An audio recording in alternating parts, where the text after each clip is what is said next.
As News 4 and Central Alabama CrimeStoppers continue to partner in the fight against crime, we're taking a look at some of CrimeStoppers' 2024 program statistics. News 4's Mia Nelson breaks those down and shares the impact the organization is looking to continue in the new year.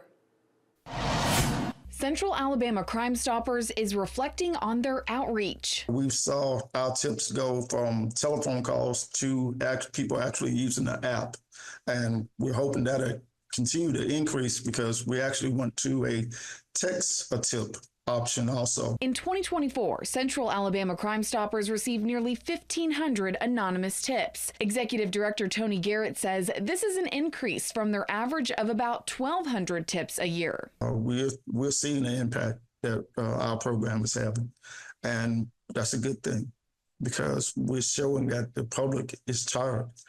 They want a way to fight back, fight crime in their community. Last year, Central Alabama CrimeStoppers implemented the text-to-tip option, where you can send in information anonymously by texting keyword 215-STOP to 738-477. We're thinking it should be a big impact as far as just reaching out to a younger age. In 2024, Central Alabama CrimeStoppers offered more than $50,000 in reward money to anonymous tipsters. 2024 was also the year the program expanded to Dothan.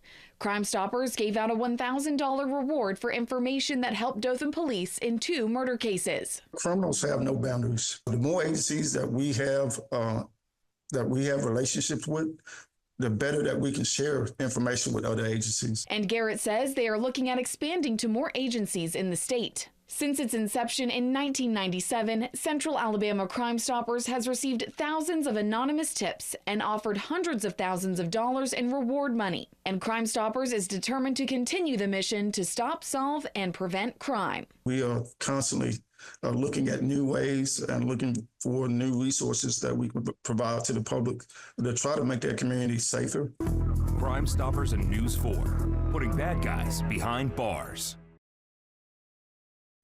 To see a full breakdown of the 2024 Central Alabama CrimeStoppers program statistics, head over to our website, that's WTVY.com, and look for this story.